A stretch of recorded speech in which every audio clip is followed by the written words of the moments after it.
दोस्तों आज की इस वीडियो में हम बात करने जा रहे हैं कोटक महिंद्रा बैंक के पर्सनल लोन के बारे में। दोस्तों पर्सनल लोन एक ऐसा लोन होता है दोस्तों जिसको लेने के लिए आपको ना कोई गारंटर की जरूरत होती है ना ही कोई सिक्योरिटी की। बस अगर आपका एक जॉब अच्छा खासा है जहां पे आपको हर महीने अच्छे सैलरी आ रहे हैं या फिर आपका कुछ एक बिजनेस है जहां पे आपको अच्छा खासा इनकम हो रहा है तो उस केस में आपको बहुत ही आसानी से पर्सनल लोन मिल जाता है। दोस्तों जो पर्सनल लोन है उसका डायरेक्ट रिलेशन आपका सिबिल स्कोर के साथ होता है।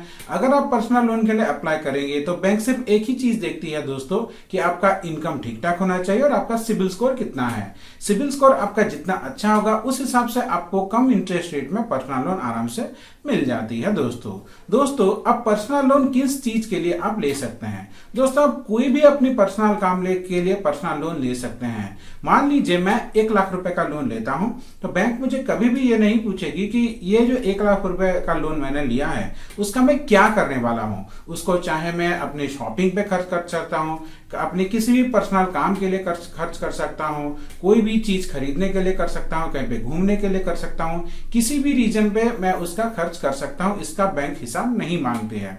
और दोस्तों अगर आप अपनी पर्सनल लोन का ईएमआई ठीक टाइम पे करते हैं तो ये आपका ये दोस्तों आपका सिबिल स्कोर को भी बूस्ट करने में हेल्प करता है। मैंने खुद पर्सनल लोन लिया है और मैंने अपनी हर एक ईएमआई को सही टाइम पे पेमेंट किया है और उसके वजह से मेरा जो सिबिल स्कोर है वो लगभग 800 के आसपास पहुंच चुका है। दोस्तों आज के इस वीडियो में हम बात करेंगे पर्सनल लोन लेने के एलिजिबिलिटी क्राइटेरिया के बारे में। फिर दोस्तों हम देखेंगे कि पर्सनल लोन के ऊपर इंटरेस्ट क्या क्या गिरते हैं और उसके ऊपर और क्या क्या दूसरे चार्जेस गिरते हैं। फिर दोस्तों पर्सनल लोन लेने के लिए क्या क्या नेसेसरी डॉक्यूमेंट्स आपके पास होना चाहिए। और आखिर में दोस्तों हम ये देखेंगे कि आप अपने सैलरी के हिसाब से कैसे कैलकुलेट करें कि आपको कितना रुपए का पर्सनल लोन मिल सकता है। मान लीजिए आपकी सैलरी 30,000 रुपए है या फिर 40,000 रुपए है तो 30,000 की सैलरी में आपको कितना पर्सनल लोन मिलेगा, आप उस लोन को कैसे ले सकते हैं और दोस्तों आप उस लोन को कितना टेन्योर के लिए लें यानी कि 1 साल के लिए 2 साल के लिए, इसका कैलकुलेशन कैसे करें कि आपको पर्सनल लोन लेने के टाइम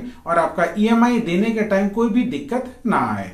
तो इसका पूरे डिटेल में हम इस वीडियो में कवर करेंगे। दोस्तों इससे पहले कि हम इसको डिटेल में स्टार्ट करें, अगर आप चैनल पर न्यू है तो चैनल को एक बार जरूर सब्सक्राइब कीजिए, वीडियो को लाइक करके अपने दोस्तों के साथ शेयर करना मत भूलिए। तो चलिए दोस्तों हम चलते हैं कोटक महिंद्रा बैंक के ऑफिशियल साइट में और हर एक चीज को डिटेल में समझने की कोशिश करते हैं।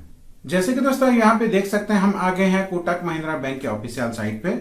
यहाँ पे सबसे पहले देखेंगे दोस्तों हम पर्सनल लोन का एलिजिबिलिटी क्राइटेरिया। तो इसका जो सबसे पहला एलिजिबिलिटी है दोस्तों आपका नेचर ऑफ एम्प्लॉयमेंट यानी कि आप कहाँ पे जॉब करते हैं। दोस्तों आप चाहे एमएनसी यानी कि मल्टीनेशनल कंपनी में जॉब कर सकते हैं या फिर कोई पब्लिक लिमिटेड कंपनी में जॉब कर सकते हैं यानी कि गवर्नमेंट जॉब वगैरह हो गया, या फिर कोई भी प्राइवेट कंपनी में आप जॉब कर सकते हैं। तो आप इनमें से कहीं पे भी अगर जॉब करते हैं और आपका जॉब अगर परमानेंट है तो उस केस में आपको आराम से पर्सनल लोन मिल जाएगा। फिर आते हैं दोस्तों आपके एज की। पर्सनल लोन लेने के लिए जो कम से कम उम्र है वो 21 साल होनी चाहिए और ज्यादा से ज्यादा आपकी उम्र 60 साल होनी चाहिए। अब आते हैं दोस्तों minimum monthly income. Minimum monthly income में दोस्तों 3 ग्रुप है। अगर आपका salary account Kotak Mahindra bank में है तो आपका जो मिनिमम मंथली इनकम है वो कम से कम 25,000 रुपए होना चाहिए। और अगर आपकी salary account Kotak Mahindra bank में नहीं है, मान लीजिए आपकी सैलरी अकाउंट किसी और बैंक में है और आप कोटक महिंद्रा बैंक से पर्सनल लोन लेना चाहते हैं तो उस केस में आपकी जो कम से कम सैलरी है वो 30,000 रुपए महीने के हिसाब से होनी चाहिए। अब दोस्तों आपका जो मंथली इनकम है, अगर आप कोटक महिंद्रा बैंक के एम्प्लॉई हैं तो उस केस में आपका मंथली इनकम कम से कम 20,000 रुपए होनी चाहिए। अब बात करें इसकी एजुकेशनल क्वालिफिकेशन की दोस्तों, अगर आप कोटक महिंद्रा बैंक से लोन लेना चाहते हैं पर्सनल लोन तो आप मिनिमम ग्रेजुएट होने चाहिए।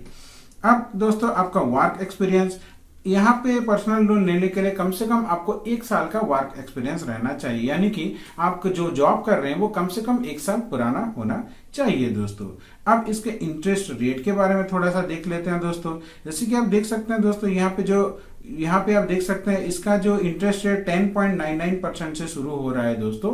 हालांकि हर किसी को 10.99% पे नहीं मिलता है। यहाँ पे दोस्तों आपका इंटरेस्ट रेट डिपेंड करता है आपका सिबिल स्कोर पे। दोस्तों सिबिल स्कोर एक ऐसा मापदंड है जिसके वजह से बैंक अपना बैंक ये कैलकुलेट करती है कि आप उसके ईएमआई को ठीक से पेमेंट कर पाएंगे या फिर नहीं, या फिर सिबिल स्कोर जिसको हम क्रेडिट स्कोर भी बोलेंगे, इसके चलते बैंक ये कैलकुलेट करती है कि आप ट्रस्टवर्दी पर्सन है या फिर नहीं। आपका सिबिल स्कोर जितना ज्यादा होगा आपको उतना कम इंटरेस्ट रेट में लोन मिल जाएगा दोस्तों। अगर आपका सिबिल स्कोर 800 के आसपास है तो आपको लगभग 11% पे पर्सनल लोन मिल जाएगा। मैंने जब खुद लोन लिया था दोस्तों, मेरा सिबिल स्कोर 720 था, तो मुझे 13% पे पर्सनल लोन मिला था दोस्तों। अभी पर्सनल लोन को जैसे मैंने चुकता कर दिया, अभी मेरा सिबिल स्कोर बढ़ के हो गया दोस्तों 780। तो अब अगर मैं पर्सनल लोन लेता हूं तो मुझे लगभग 11.5% के आसपास लोन मिल जाएगा। और उसके बाद अगर मेरा सिबिल स्कोर 800 के ऊपर हो जाता है तो मुझे सबसे कम इंटरेस्ट रेट में लोन मिलेगा दोस्तों। अब आते हैं दोस्तों इसके कुछ इंटरेस्ट रेट के ऊपर। जैसे कि आप देख सकते हैं दोस्तों, आपका जो इंटरेस्ट रेट है वो 10.99% पर एनम से शुरू होता है दोस्तों। अब प्रोसेसिंग फीस आपको 3% लोन अमाउंट का देना पड़ेगा, यानी कि मान लीजिए अगर आप 2 लाख रुपए का लोन ले रहे हैं तो 2 लाख का 3% यानी कि 6,000 रुपए आपको प्रोसेसिंग फीस देना पड़ेगा दोस्तों। कभी कभी ये ऑफर आता है जहां पे प्रोसेसिंग फीस माफ होता है, तो उस टाइम अगर आप लोन लेते हैं तो आप बेनिफिट रहेंगे दोस्तों। अब आते हैं दोस्तों पर्सनल लोन के कुछ फीस एंड चार्जेस के ऊपर। जैसे कि दोस्तों यहाँ पे आप देख सकते हैं पर्सनल लोन का इंटरेस्ट रेट 10.99% से शुरू हो रहा है, और लोन प्रोसेसिंग फीस जैसे कि हमने बात किया था यहाँ पे 3% में आपको मिल जा रहा है दोस्तों। यहाँ पे आपको स्टैम्प ड्यूटी, ओवरड्यू ईएमआई ये सब आपको देना पड़ेगा दोस्तों। अब दोस्तों हम थोड़ा इंपॉर्टेंट पॉइंट बात करते हैं दोस्तों। यहाँ पे कोई भी लॉक इन पीरियड नहीं है दोस्तों, यानी कि अगर आप इस महीने पर्सनल लोन लेते हैं और अगले महीने इसको चुकता करना चाहते हैं तो इसको आराम से कर सकते हैं दोस्तों। इसका कोई भी लॉक इन पीरियड नहीं है, यानी कि आप जितने भी टाइम के लिए पर्सनल लोन लेना चाहें ले सकते हैं, चाहे वो 6 महीना, 1 साल, 2 साल, 3 साल, 5 साल, आप 6 साल तक किसी भी टाइम पीरियड पे पर्सनल लोन ले सकते हैं। और अगर आप इसको उससे पहले भी चुकता करना चाहते हैं तो चुकता कर सकते हैं दोस्तों। अब आते हैं दोस्तों फोरक्लोजर चार्ज के ऊपर। दोस्तों फोरक्लोजर चार्ज क्या होता है, मान लीजिए आपने 1 लाख रुपए का पर्सनल लोन लिया है और उस 1 लाख रुपए को पर्सनल लोन को आपने 3 साल के लिए लिया है। अब आपने 1 साल तक 12 ईएमआई भर दिया। अब जब दूसरा साल शुरू होता है, मान लीजिए आप पर्सनल लोन को पूरा का पूरा चुकाना चाहते हैं, तो आपका जितना भी प्रिंसिपल अमाउंट बचा है उसके ऊपर आपको 4% का चार्ज और उसके साथ साथ जीएसटी देना पड़ेगा दोस्तों। तो इस हिसाब से दोस्तों ये फोरक्लोजर चार्ज का कैलकुलेशन हो जाता है दोस्तों। अब आते हैं दोस्तों इसके कुछ इंपॉर्टेंट रिक्वायर्ड डॉक्यूमेंट्स के ऊपर। जैसे कि हमने बोला था दोस्तों, पर्सनल लोन के लिए लगभग जो डॉक्यूमेंट होता है वो ना के बराबर रिक्वायर्ड होता है। सबसे पहले चाहिए दोस्तों आपका पैन कार्ड, फिर आता है दोस्तों आपका आधार कार्ड, और उसके बाद आता है दोस्तों आपके पिछले 3 महीने का बैंक अकाउंट का स्टेटमेंट। ये अगर आपके पास इतना है तो आपको आराम से पर्सनल लोन मिल जाएगा दोस्तों। अब आते हैं दोस्तों हम ये चेक करने कि आपको अपनी सैलरी के हिसाब से कितना रुपए का पर्सनल लोन मिल सकता है। जैसे कि दोस्तों आप यहाँ पे देख सकते हैं, अब यहाँ पे लिखा है माई मंथली इनकम। आपकी मंथली इनकम जो भी है यहाँ पे आप डाल देंगे। जैसे कि यहाँ पे मैंने डाल दिया है 50,000 रुपीज। अब एग्जिस्टिंग ऑब्लिगेशन और ईएमआई, अगर अभी आपके नाम पे कुछ लोन है तो उसका जो ईएमआई दे रहे हैं उसका वैल्यू आप यहाँ पे डाल देंगे। तो ये वैल्यू आप यहाँ पे एडजस्ट कर सकते हैं दोस्तों। जैसे कि मेरे नाम पे अगर मैं पर्सनल लोन लेना चाहता हूं तो अभी मैं कोई भी ईएमआई पेमेंट नहीं कर रहा हूं, तो इसको मैं 0 कर दूंगा। तो जैसे कि आप देख सकते हैं मुझे अपनी सैलरी के हिसाब से 50,000 के हिसाब से मुझे दोस्तों 6 लाख रुपए तक का पर्सनल लोन मिल सकता है। अगर मैं चाहूं तो इसको अभी ले सकता हूं। पर अगर आपकी सैलरी कम है तो आपको जितना कम करेंगे, मान लीजिए आपकी सैलरी है दोस्तों 30,000 रुपए, तो 30,000 के हिसाब से दोस्तों आपकी जो पर्सनल लोन आपको मिलेगा वो 2,70,000 रुपए तक मिल जाएगा। अगर आपकी सैलरी दोस्तों 25,000 है तो 25,000 के हिसाब से दोस्तों आपको 2,25,000 का पर्सनल लोन मिल जाएगा दोस्तों। तो दोस्तों अगर आपकी सैलरी 25,000 30,000 के आसपास है तो आप इस यहाँ पे आराम से 2-2.5 लाख रुपए तक का पर्सनल लोन ले सकते हैं दोस्तों। अब दोस्तों वीडियो के आखिर पार्ट में हम एक बार आते हैं पर्सनल लोन का ईएमआई कैलकुलेटर के ऊपर। तो दोस्तों जैसे कि आप देख सकते हैं हम यहाँ पे आ गए हैं पर्सनल लोन ईएमआई कैलकुलेटर के ऊपर। तो दोस्तों सबसे पहले आप यहाँ पे वो अमाउंट डालेंगे जितना रुपए का पर्सनल लोन आपको चाहिए। तो मान लीजिए हमको 2 लाख रुपए का पर्सनल लोन चाहिए, तो सबसे पहले हम यहाँ पे दोस्तों 2 लाख रुपीज सेट कर देंगे।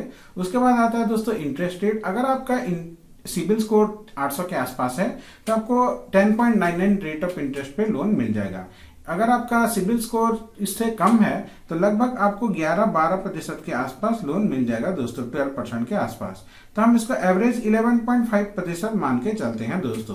तो यहाँ पे आप लोन ले रहे हैं 2 लाख रुपए का और इंटरेस्ट है 11.5%। अब दोस्तों रीपे ईयर्स, अब कितने साल के लिए लोन लेना चाहते हैं, यहाँ पे 1 साल 8 महीना लिखा है। तो अगर हम इसको दोस्तों टोटल 6 साल तक कर देंगे। अब दोस्तों इसको हम एक बार बारीकी से थोड़ा कैलकुलेशन करते हैं अपने एक्सेल शीट पे और इसको समझने की कोशिश करते हैं कि यहाँ पे आपको किस तरह का पर्सनल लोन लेना चाहिए और ऐसी कौन कौन सी चीज है जिसके ऊपर आपको ध्यान रखना चाहिए। तो जैसे दोस्तों आप यहाँ पे देख सकते हैं हम आ गए हैं अपने एक्सेल शीट पे। सबसे पहले दोस्तों यहाँ पे आप देख सकते हैं यहाँ पे लिखा गया है लोन अमाउंट। तो दोस्तों आप यहाँ पे जितना भी रुपए का लोन लेना चाहते हैं उस अमाउंट का आप यहाँ पे डाल देंगे।